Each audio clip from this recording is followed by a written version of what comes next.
दोस्तों और भक्तों, अपने 24वें एपिसोड में हमने आपको बताया कि गुरुजी भाद्र गांव जाकर ठहरते हैं और भाद्र गांव में गुरुजी का स्वागत गुरुजी के सेवक सिंह बहुत प्रेम से आकर करते हैं, गुरुजी की सेवा करते हैं। इसके पश्चात आज अपने 25वें एपिसोड में धर्म सिंह परम सिंह को वरदान का वृतांत इतिहास में है। भाई रूपे के धर्म सिंह परम सिंह दोनों भाई गुरुजी को हर पड़ाव पर उनके सोने के लिए नया पलंग तैयार करके देते थे। उनकी इस सेवा से खुश होकर गुरुजी बहुत प्रसन्न और इनको यहाँ भाद्रनगर ठहरते समय घोड़े तथा शस्त्र वरदान में दिए। जब गुरुजी यहाँ से चले तो रास्ते में सिंहों ने देखा कि भाई परम सिंह धर्म सिंह गुरुजी के वरदान में दिए हुए शस्त्रों को सिर पर रखकर घोड़ों की लगामें पकड़कर आप खुद पैदल जा रहे हैं।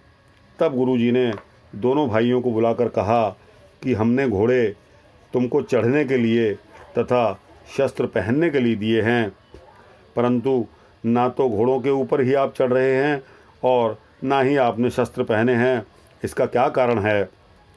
दोनों भाइयों ने हाथ जोड़कर कहा, महाराज आप जी की बख्शिश को हम पूजने योग्य समझते हैं, इसलिए हम इनकी पूजा करेंगे, इन्हें प्रयोग में नहीं लाएंगे। उनकी यह भावना को देखकर गुरुजी ने वचन दिया कि तुम्हारी ज़बान से जो वचन निकलेगा वह पूरा होगा। तुम्हारी ज़बान ही तेज़ तलवार की तरह होगी। इस तरह बख्शिश तथा खुशियाँ प्रदान करके गुरुजी ने श्रद्धालु सेवकों को निहाल किया। इसके पश्चात दादू द्वारे चर्चा का वृतांत आता है। भादरा से चलकर गुरुजी गांव सिहाने जाकर ठहरते हैं। यहाँ से गुरुजी ने परम सिंह धर्म सिंह को सिरोपा देकर खुशियाँ प्रदान की और उनके घरों में भेज दिया कि अपना काम धंधा देखकर परिवार में खुशीपूर्वक रहिए। उसके बाद मधु सिंघाने से चलकर गुरुजी अजमेर पुष्कर राजतीर्थ पर आए। यहाँ आप जी को पंडित चेतन दास ने मंदिर के सारे हालात बताए, सभी स्थान दिखाए और बताया कि यहाँ ब्रह्मा जी ने यज्ञ करके महाशिव को प्रसन्न किया था। पुष्कर से चलकर गुरुजी नारायण गांव आ गए। यहाँ दादू भक्त का एक प्रसिद्ध स्थान है। गुरुजी ने एक सुंदर स्थान देखकर वहाँ निवास कर लिया। आप जी की महिमा सुनकर महंत जैतराम, जो इस समय दादू की जी की गद्दी पर थे, अपने शिष्यों सहित गुरुजी के दर्शनों के लिए आया और चर्चा करते हुए महंत ने कहा, हमारे बड़े महंत दादू जी ने कहा है कि संसार में किसी चीज़ का दावा नहीं करना चाहिए, इससे बहुत दुख होता है, अनाधिकृत होने में ही सारे सुख हैं। उसने दादू जी का यह दोहा पढ़ के गुरुजी को सुनाया। दादू दावा दूर कर बिन दावे दिन काट, केती सौदा कर गई ऐत पसारी हाट। गुरुजी ने यह दोहा सुनकर कहा कि जिन्होंने धर्म की रक्षा करनी हो उनके लिए इस तरह करना उचित है कि दादू दावा बनके सबको लइए लूट, एक रहसी खालसा होर सब मरसी हूट। महंत जी, दुष्टों को दंड दिए बिना तो धर्म नहीं रहता, इसलिए शस्त्र धारण करके धर्म के शत्रुओं को तथा दुष्टों को मारना चाहिए। फिर महंत जैतराम ने कहा, महाराज, हमारे गुरु ने कहा है कि क्षमा में ही सारे गुण हैं। जैसा कि दादू क्षमा विचार के, कल का लीजे भाए, जे को मारे ढेम ईंट, लीजे शीश चढ़ाए। गुरुजी ने कहा, महंत जी, ये बातें त्यागी पुरुषों के लिए हैं, परंतु जिन्हें कुकर्म करने से रोकना हो तथा धर्म की आन रखनी हो, उनके लिए यही ठीक है। दादू क्षमा विचार के, कल का लीजे भाए, जे को मारे ईंट, ढेम पाथर हने रिसाए। महंत जी, दुष्ट पुरुष का अपराध नहीं सहना चाहिए, प्रबल होकर उससे टकराना चाहिए। फिर आप जी ने कहा, महंत जी, कल युग का समय है, दुष्टों का तेज बहुत बढ़ गया है।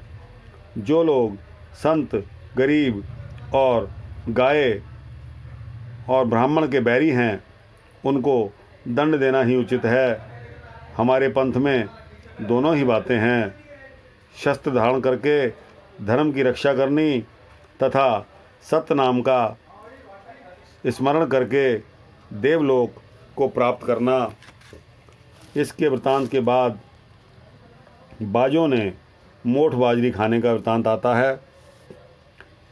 गुरुजी के वचन सुनकर महंत जैतराम ने गुरुजी को नमस्कार किया तथा एक दिन भंडारा करके गुरुजी के सारे जत्थे को भोजन करवाया।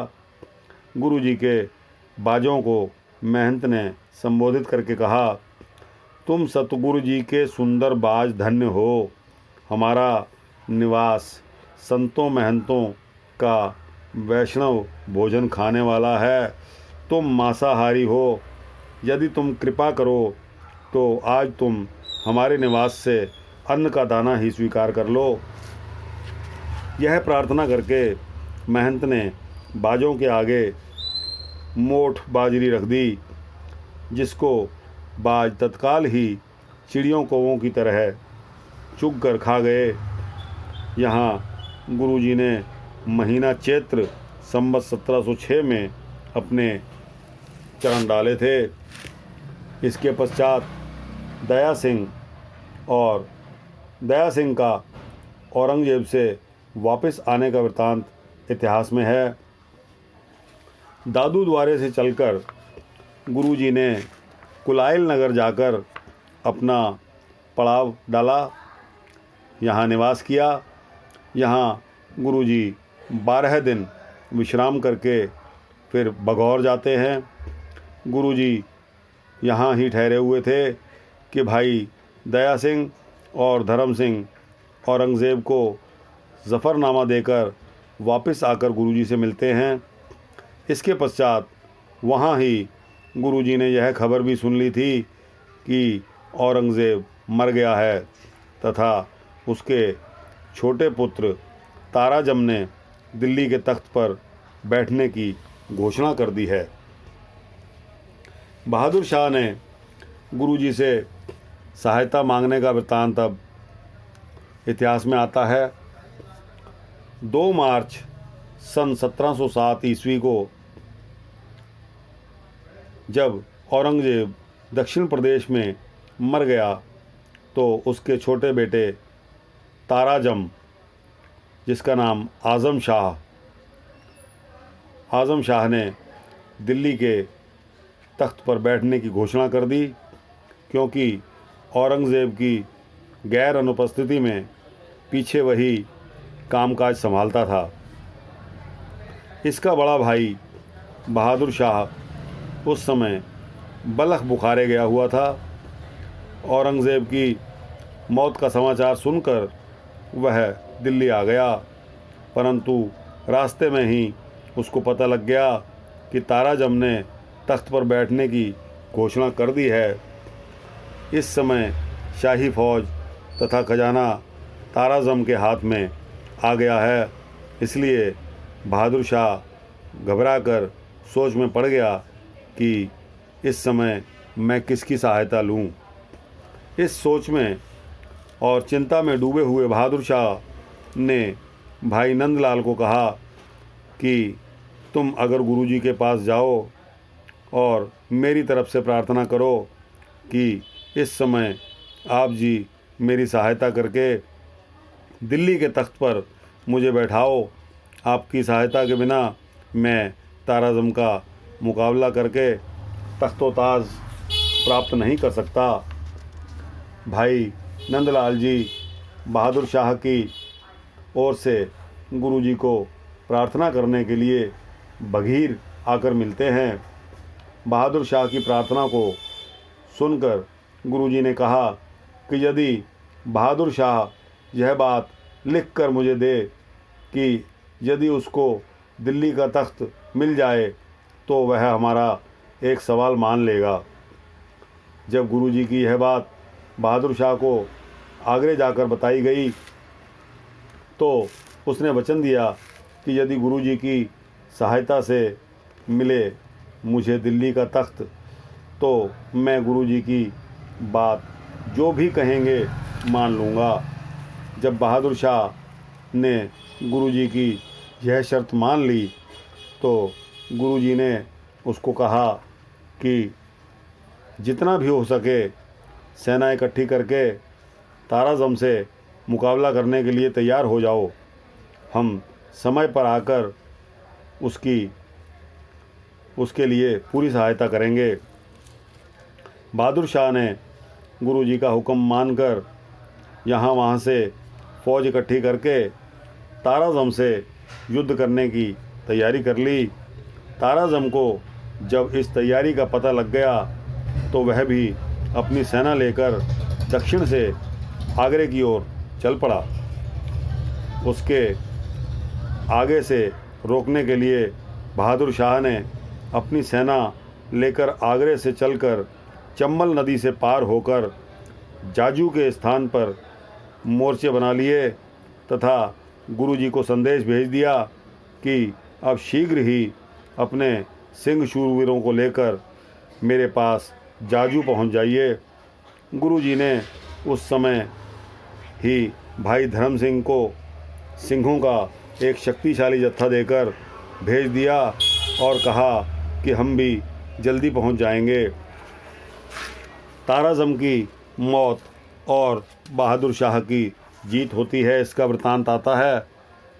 जब दक्षिण से फौज लेकर ताराजम भी जाजू के पास पहुंच गया तो दोनों भाइयों की फ़ौजों में आमने सामने की टक्कर और घोर युद्ध होने लगा। बहादुर शाह ने भाई धर्म सिंह को कहा कि गुरुजी को जल्दी बुलाइए, नहीं तो मेरी फ़ौज हार जाएगी। तभी भाई धर्म सिंह ने अरदास की कि गुरुजी आप कृपया जल्दी पहुँचें। अरदास से जल्दी ही पीछे भाई धर्म सिंह ने देखा तो गुरुजी शहीद सिंहों के एक बड़े दल के साथ प्रकट हो गए। शहीदों के हाथों में निशान झूल रहे थे और तलवारें चमक रही थी। गुरु साहिब जी ने हाथ में धनुष बाण पकड़ा हुआ था और आप जी एक चंचल घोड़े के ऊपर सवार थे। ताराजम हाथी पर सवार होकर अपने योद्धे को ललकार रहा था। गुरुजी ने अपने दो तेज़ बाण ताराजम को निशाना करके माथे में मारे, जिससे ताराजम हाथी से नीचे गिरकर मर गया तथा इसके साथ ही उसके मददगार जो हाथी के ऊपर बैठे हुए थे वो भी मारे गए। ताराजम की मृत्यु के साथ ही उसके उमरावों ने लड़ाई बंद करके बहादुर शाह की शरण स्वीकार कर ली और इसके पश्चात बहादुर शाह ने जब ताराजम के माथे में लगा हुआ तीर मंगवा कर देखा तो उस पर गुरुजी की मोहर निशानी लगी हुई देखकर वह मान गया, इसको गुरु साहिब ने ही मारा है। बहादुर शाह ने गुरुजी का धन्यवाद किया तथा इस जीत की खुशी में अपने निवास में उसने बहुत सारे इनाम बांटे और खुशियां मनाई। इसके पश्चात 9वें गुरुजी की दिल्ली में यादगार स्थापित करने के लिए वृतांत आता है। 10 जून 1707 ईस्वी को ताराजम को मारकर गुरुजी कुछ सिंहों के साथ चुपचाप ही दिल्ली चले जाते हैं। दिल्ली पहुंचकर आप जी ने यमुना नदी से पार ही अपना निवास रखा।